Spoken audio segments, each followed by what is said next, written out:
Bueno, un placer moderar este panel con dos figuras importantísimas en la discusión que hemos tenido este día y medio en torno a qué vamos a hacer y cómo estamos planteando las elecciones en Colombia, en un momento complejo, en un mundo incierto, en unas dinámicas que nos preocupan en muchos aspectos, lo que significa la polarización política, lo que significa la posverdad, el ascenso de los extremos y una tensión permanente que estamos sintiendo en las democracias, unas democracias que no están pasando por un buen momento, que están de alguna manera sintiéndose arrinconadas por unas nuevas fuerzas geopolíticas y donde un nuevo orden mundial parece que se está configurando. Y la última bastión de lo que significa esas democracias, de lo que significa el Estado de Derecho, de lo que significa la institucionalidad, que ha sido esa discusión subyacente a todos los temas que hemos venido conversando, es el papel de la rama judicial. ¿Qué va a pasar con la desinformación? ¿Quién va a castigar la desinformación? Hablamos ayer. ¿Qué dirán los jueces? ¿Qué va a pasar con las encuestas? En un proceso fundamental de saber qué está pasando en la dinámica electoral, no sabemos qué candidatos vamos a... Estas encuestas están demandadas a la ley, lo dirán los jueces. ¿Qué va a pasar en el proceso electoral si el día de mañana hay una disputa sobre el resultado electoral? En los últimos, del 20 al 24, 1 de cada 5 procesos electorales en el mundo ha tenido un candidato que ha disputado el resultado. ¿Qué dirán los jueces? Y así podríamos seguir. Entonces, mi primera pregunta es, ¿cómo ustedes como máximos representantes de la justicia y de la rama están viendo, están sintiendo al interior de todos esos jueces y magistrados ejercer ese peso que tienen sobre sus hombros el Estado de Derecho, la institucionalidad, tener esa visión de justicia, de neutralidad, con los tiempos propios de la evidencia, del debido proceso, que van siempre en contravía de la dinámica vertiginosa de las redes sociales, de las dinámicas mediáticas y sobre todo de la intencionalidad política. Entonces, quería empezar con esa pregunta de lo que significa para ustedes esa presión permanente de un mundo que quiere todo ya y muchas veces cuando la política tiene muchas agendas. Doctor Tejero. Gracias. Gracias, Alejandro, por la invitación y a todas y todos ustedes por estar aquí, por escuchar este tipo de inquietudes que son tan importantes para el país y sobre todo en la coyuntura que estamos viviendo, que no es única. La coyuntura del país no es única. Está Occidente, las democracias occidentales están viviendo coyunturas muy cercanas, muy parecidas y con eventuales resultados muy difíciles para todas esas sociedades. De modo, Alejandro, que muchas gracias. Hubo una época en que los jueces, hace un siglo, 2 siglos, 3 siglos, los jueces eran muy importantes para la resolución de problemas concretos e intersubjetivos entre uno y otro ciudadano. La misión esencial de los jueces estaba en resolverle el conflicto a un par de ciudadanos que contendían. Con el paso de los siglos, de los años y de los siglos, la misión judicial se ha convertido cada vez en un elemento más protagónico de la sociedad. Las sociedades quieren tener a alguien en quien confiar, alguien a quien entregarle las decisiones importantes que signifiquen equilibrio y mesura para esas sociedades.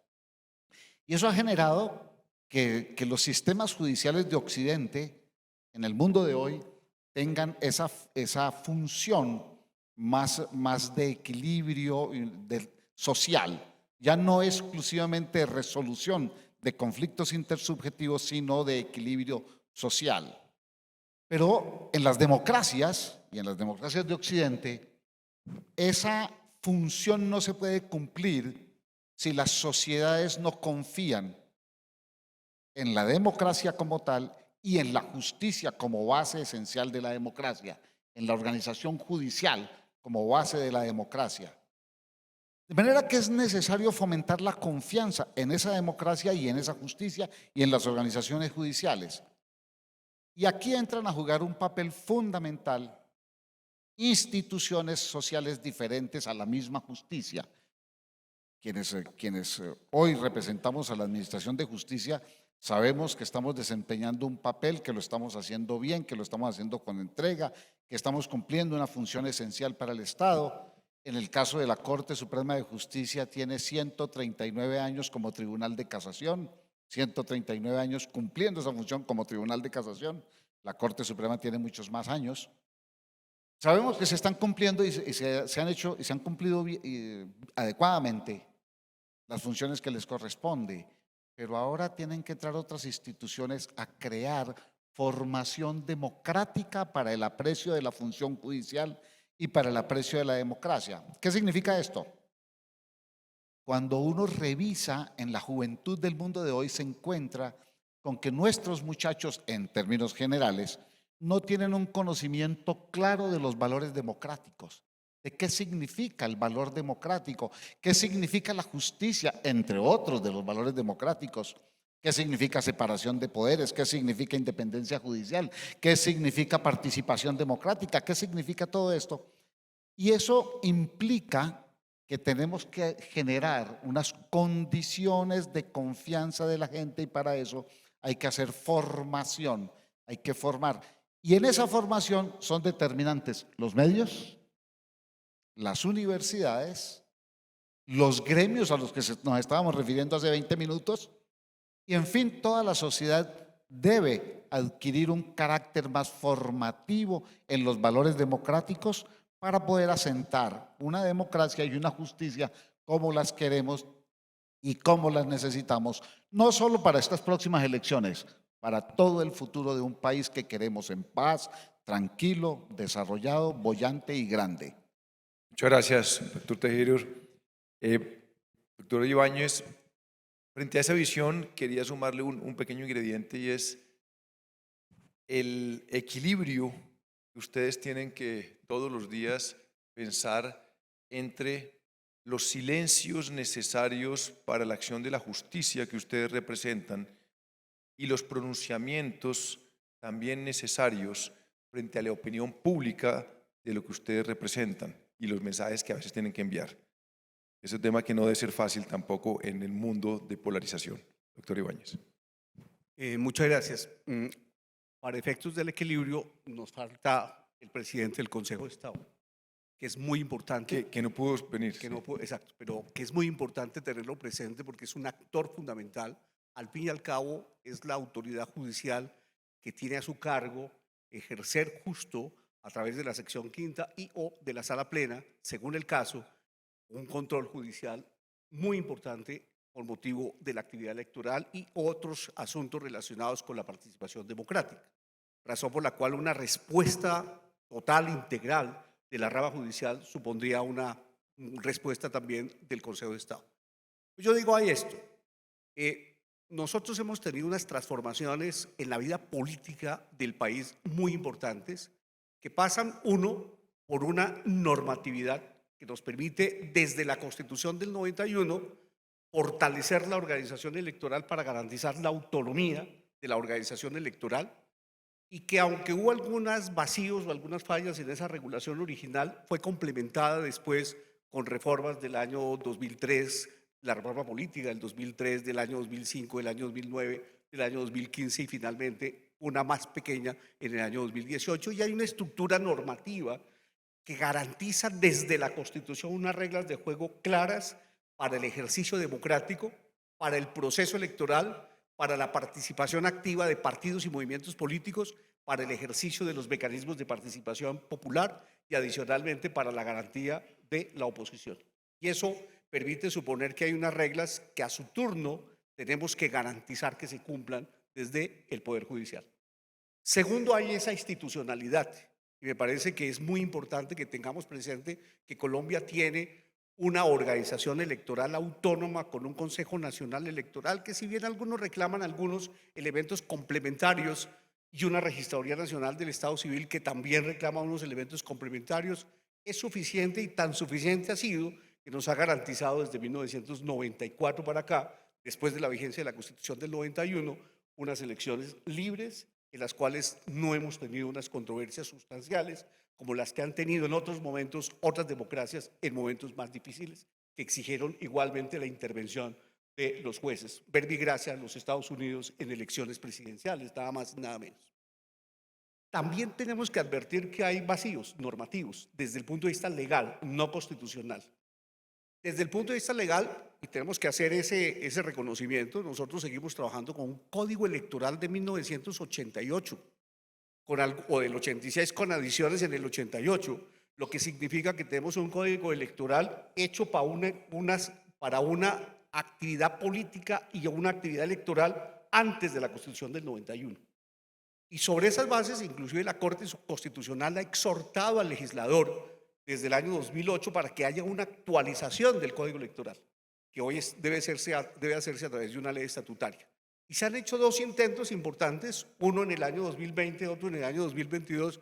Lastimosamente no se han cumplido los procedimientos para la adecuada expedición de esas normas, y la Corte Constitucional ha tenido que en dos ocasiones decir: lastimosamente no se cumplen esos presupuestos, porque no solamente tenemos que hacer un control sobre el contenido material, sino sobre el procedimiento previsto por la Constitución y la propia ley orgánica para su expedición.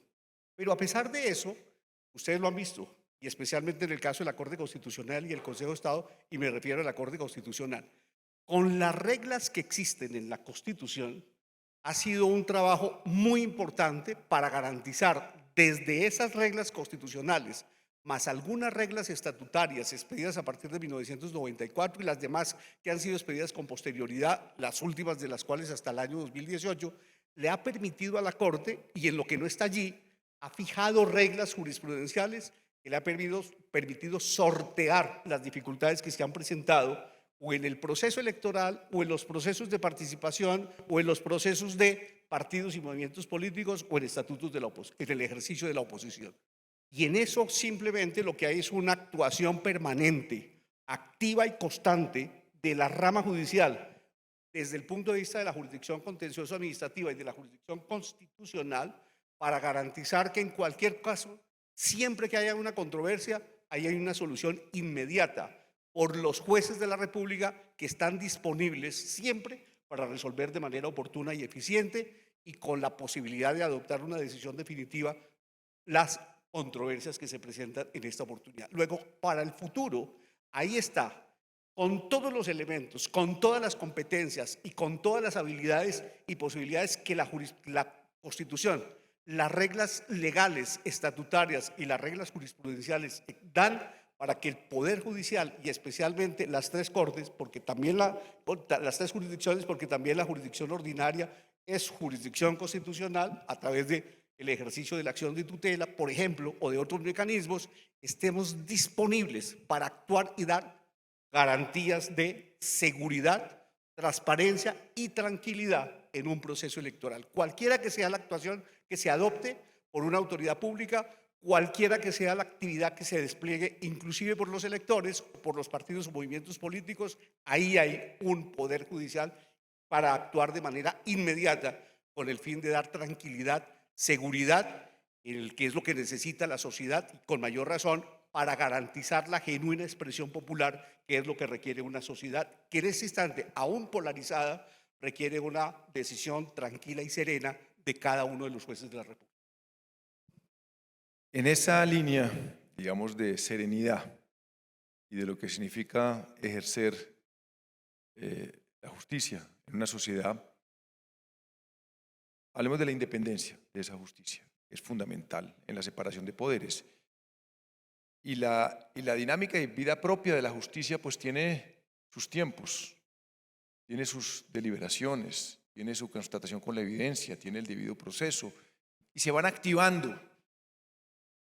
Y muchas de las investigaciones que les llegan a ustedes a cualquiera de las dos o tres cortes, termina teniendo muchas veces efectos políticos.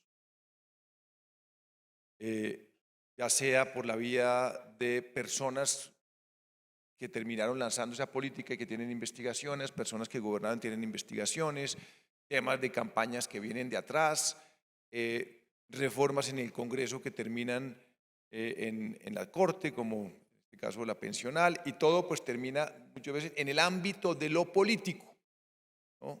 Políticos capitalizan, dicen, aprovechan, sesgan, mandan mensajes, y ustedes como jueces, siempre tratando de preservar esa credibilidad y esa independencia, pero inevitablemente en unos momentos de tensión, porque pues en un momento de polarización, pues cualquier tipo de decisión judicial puede tener impactos, digamos, en la vida pública. Mi pregunta es, ¿cómo ustedes frente a esas tensiones que se dan al interior de las cortes y de los jueces, están viendo ustedes esa independencia, esa serenidad, ¿no? Porque pues hay presiones de que toca fallar urgente o no, o hay circunstancias en las cuales se toma una decisión judicial porque se llegó al momento que tenía que tomarse y el momento judicial puede coincidir con un momento político. Eso pues, eso no se escoge, eso sale, parte de la vida de la independencia de la justicia. Ah, no, yo no puedo decir esto ahorita porque es que entonces, o sea, ¿cómo ven ustedes esa independencia, esos tiempos de la justicia que a veces terminan impactando momentos políticos y momentos públicos? ¿Cómo están viendo ustedes esa serenidad interna, independencia en momentos que son complejos? Pues mire, Alejandro y todos, es cierto que afuera hay todos esos movimientos que uno pensaría que adentro se reflejan cuando se sienta uno en la sala plena a adoptar unas determinaciones que corresponden en la sala plena. Pero afortunadamente aquí están presentes algunos exmagistrados de la Corte y algunos magistrados de la Corte. Y la verdad es que cuando nosotros nos sentamos a discutir, lo hacemos con tal tranquilidad, alejados totalmente de lo que hay afuera, porque de lo contrario nos dejamos impactar o nos dejamos influenciar y en ese momento dejamos de actuar de manera objetiva y podríamos perder la imparcialidad y por supuesto la objetividad y la transparencia. No, aquí hay varias cosas donde la gente dice además es que esa corte está dividida en X o Y segmentos. No, nosotros ni estamos divididos ni a su turno representamos un interés de determinado sector, no somos gobiernistas o antigobiernistas, no estamos contra el pueblo ni a favor del pueblo, estamos defendiendo la Constitución en sentido material o en sentido formal. Y adoptamos las decisiones que en derecho constitucional correspondan, de manera tal que no nos debemos dejar influenciar por eso. Algunos dirán, pero es que lo están intimidando, lo están amenazando hasta de muerte. El día que uno se deja atemorizar, pierde también la imparcialidad, la objetividad, la tranquilidad. Razón por la cual, mientras uno mantenga su verticalidad, su objetividad, su transparencia y mantenga siempre como derrotero la defensa del orden constitucional, el respeto de la integridad y la supremacía de la Constitución, cualquier cosa puede pasar afuera. Ahora, que obviamente hay unas decisiones mayoritarias que son 6-3, 5-4, 7-2, 8-1 y muchas de las cuales son unánimes, por ejemplo, porque eso nos da más tranquilidad. Esa es una expresión de lo que a su turno corresponde a las escuelas de pensamiento, a la forma como cada uno actúa y entonces expresa su opinión en la sala, pero al fin y al cabo la decisión es del juez corporativo que exige que se comporte como eso, como una corte para garantía de la tranquilidad y la seguridad pública y para garantía y tranquilidad de que se está cumpliendo con la función de guardiana de la integridad y de la supremacía de la Constitución y no con el propósito de defender un interés particular, partidista o económico o social de algún sector económico, del gobierno, etc. Yo doy fe de que eso es así internamente en la Corte y confío siempre en la independencia y en la autonomía de cada uno de los magistrados y como consecuencia de ello, porque ese es un trabajo colaborativo, colectivo, en la independencia y la autonomía de la Corte Constitucional. Mire, la decisión del ponente, pero el trabajo del sustanciador no necesariamente corresponde al trabajo del ponente. Y el ponente lleva una propuesta de decisión, pero en la sala, y eso nos ocurre tanto en la Corte Suprema como en el Consejo de Estado y en la Corte Constitucional, la decisión que adopta la sala es una decisión que se construye entre todos, de manera colaborativa y o colectiva.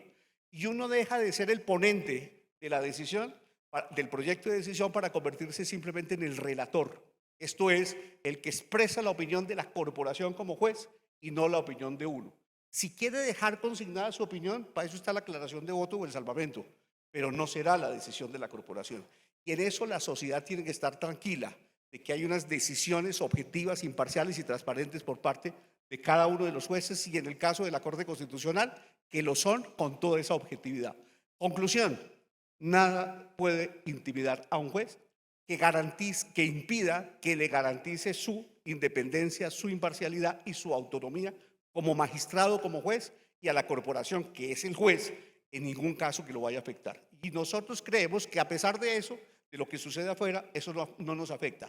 Pero a su turno, y con eso concluyo, lo que se dice afuera es el resultado del juego democrático. Todo el mundo tiene derecho a opinar. Y cuando lo hacen, ojalá que hagan eso sí con decencia, porque se requiere alguna dosis de decencia y de respeto, porque a veces se pasan.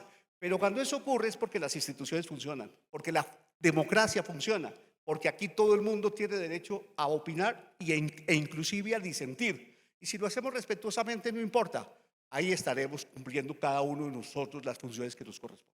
Gracias, doctor Ibáñez. Doctor Tejero. Sí.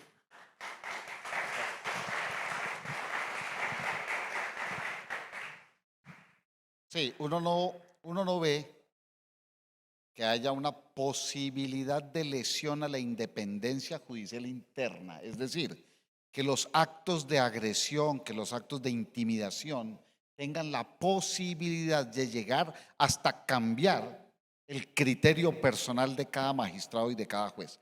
Yo no veo que eso tenga una repercusión real, inmediata, cierta y contundente. No lo veo. Lo que yo sí veo son posibilidades de erosión de la credibilidad pública. Eso sí, posibilidades de erosión de la credibilidad pública, posibilidades de erosión de la confianza social en las instituciones que están diseñadas para defender al ciudadano, para defender a la sociedad, para garantizar los valores democráticos, para garantizar los derechos de todas y de todos. Y entonces ahí, en esa erosión de la credibilidad y de la confianza y de la confiabilidad, ahí sí hay unos riesgos altísimos para la sociedad.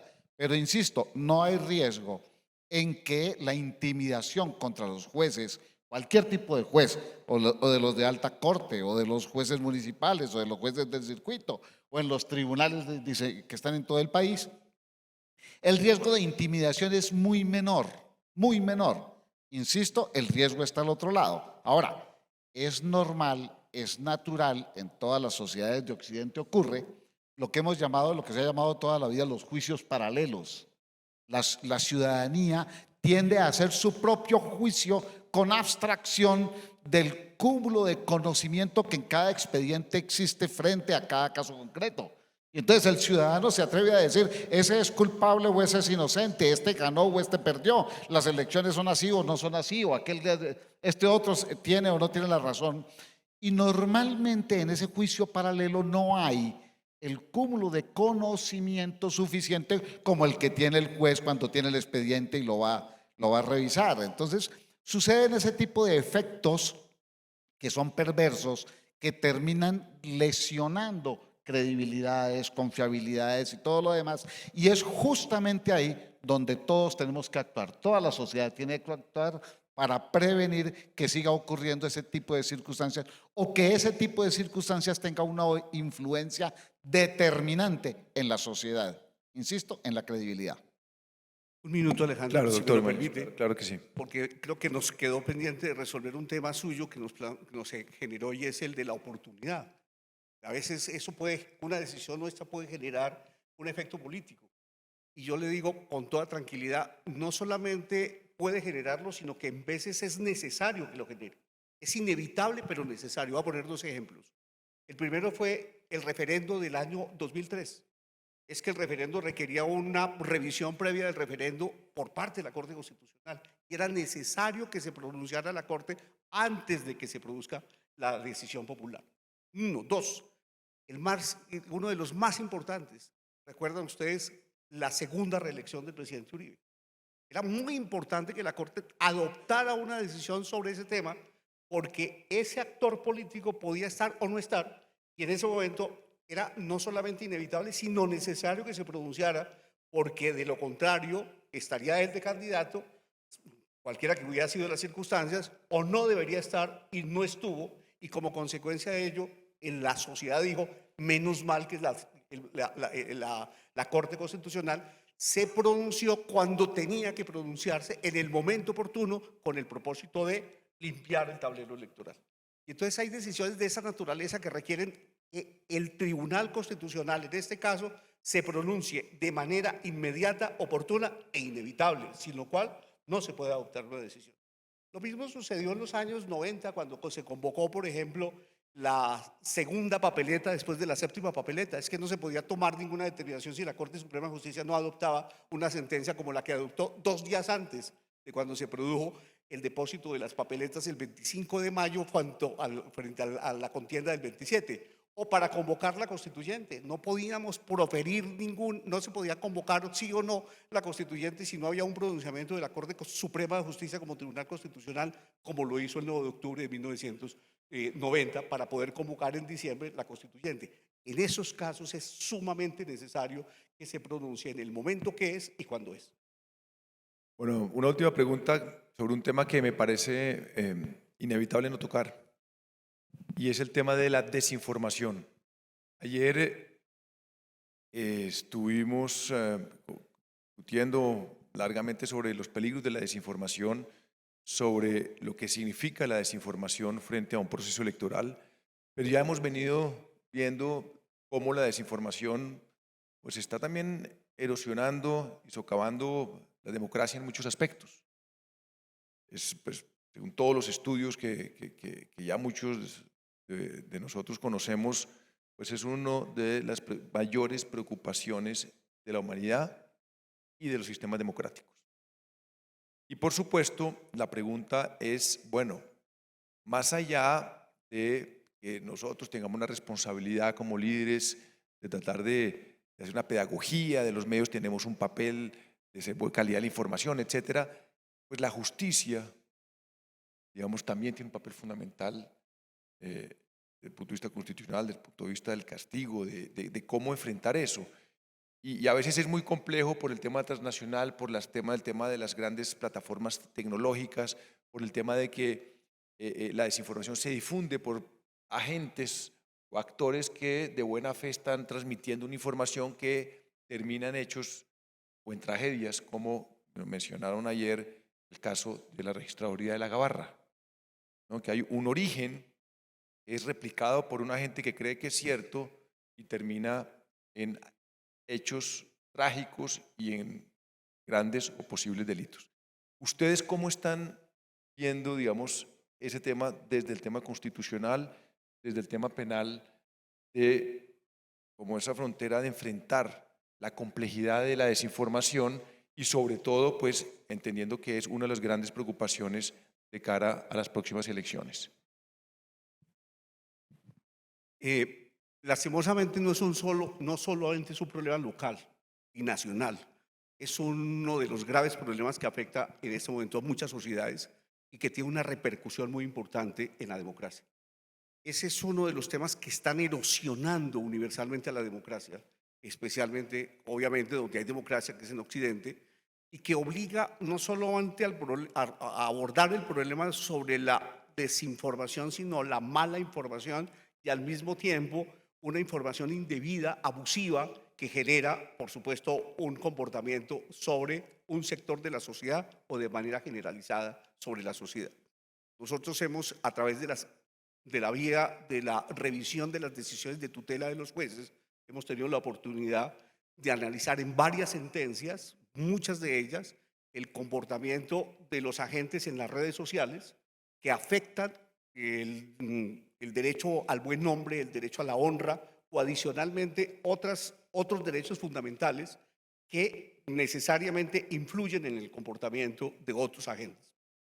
Y a su turno, desde el punto de vista del control abstracto de constitucionalidad, por ejemplo, acabamos de revisar una sentencia que lastimosamente un caso que lastimosamente no ha salido, la sentencia que estamos digamos, en ajustes, que es nada más y nada menos que el de la neutralidad de la red, que nos permita en consecuencia a partir de ahí garantizar eso, la neutralidad de las redes, y que a su turno permitan adoptar mecanismos que justamente puedan impedir el abuso de elementos o de estrategias o de herramientas como el zero rating. Lo que no significa que el zero rating no pueda ser utilizable, por ejemplo, para acceder a los servicios públicos de educación, de salud, los servicios bancarios u otros, inclusive en condiciones de gratuidad. Pero lo importante es que a partir de ahí, lo que se debe garantizar, inclusive para los efectos del ejercicio político, en una democracia como la que tenemos, es que prevalezca la neutralidad de la red, que además debe ser un instrumento que utilice todo el mundo, además como un acceso a un derecho que es además fundamental, el derecho de acceso a Internet. Pero debe garantizarse que se use adecuadamente, porque el abuso de ese instrumento, el uso de las redes, el uso de Internet puede llegar a configurar elementos que afectan no solamente la democracia, que generan un efecto dañino a ella, sino adicionalmente efectos que van a generar una afectación en la vida y la integridad personal de una persona, de una familia, de una comunidad, de un partido o movimiento político, etcétera, de un sector fundamental. Y ahí el papel de la Corte Constitucional ha sido trascendental. Lastimosamente estos temas no llegan con tanta amplitud para hacer mayores controles abstractos de constitucionalidad, pero hemos avanzado sustancialmente en esa materia. Lo mismo que hemos avanzado con sentencias para el uso de inteligencia artificial, que debe garantizar adecuadamente el uso racional de un instrumento importante, tecnológico, para el desarrollo social, económico y cultural, pero que si no se usa adecuadamente puede generar también un efecto dañino, inclusive en la democracia. Y en este caso, además, pues como hemos visto el caso de Brasil con la Corte o el Tribunal Supremo de Brasil, que ha tenido pues unos enfrentamientos muy grandes con tecnológicas de los Estados Unidos, tratando de entender un poquito dónde está esa frontera, la frontera de la soberanía, frontera del castigo, etcétera. Pero, doctor Tejero, ¿cuál es su visión antes de darle el micrófono al público? Yo creo que es clarísimo que el tema de la desinformación es un tema central de este siglo. Es un tema central que está afectando a las democracias de Occidente básicamente, pero todas las democracias. La tendencia actual en el mundo, una tendencia menor, pero tendencia, es hacia las autocracias. En este momento, de los 8.500 millones de habitantes que tiene la Tierra aproximadamente, cerca de 5.500 millones viven bajo la autocracia. Solo nos quedan cerca de 3.000 millones bajo la democracia. Y una de las grandes amenazas de la democracia está en la desinformación. No solo porque se tergiversa la verdad, porque se miente, sino porque además con ellas viene la exaltación de la pasión. Con la exaltación de las pasiones vienen todos los riesgos a la estabilidad democrática, y además los riesgos a la libertad, los riesgos a la igualdad, los riesgos a la dignidad y todos los riesgos que se pueden padecer en una sociedad como la nuestra, por ejemplo. Todo esto implica unas grandes amenazas, y unas grandes amenazas en las que, como hay un protagonismo especial de los jueces en cuanto son la última palabra frente a los conflictos sociales y a los conflictos intersubjetivos, esas decisiones están afectadas no interiormente por quienes emiten la decisión, que lo hacen sagradamente, que lo hacen conscientemente, que lo hacen racionalmente, sino que están afectadas desde afuera por el demérito a través de la desinformación y de la exaltación de las pasiones contra estas mismas decisiones, normalmente con efectos políticos o buscando por lo menos réditos políticos a favor o en contra de uno o de otro. De manera que esos son riesgos enormes, pero insisto, y en esto hay que insistir, nuestros jueces, los jueces de Colombia, hacen un trabajo de vocación, lo hacen con vocación, con entrega.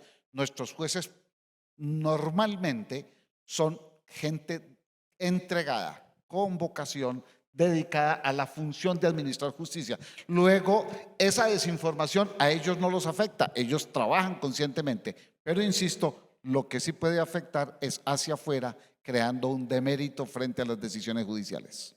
Muchas gracias, doctor Tejero.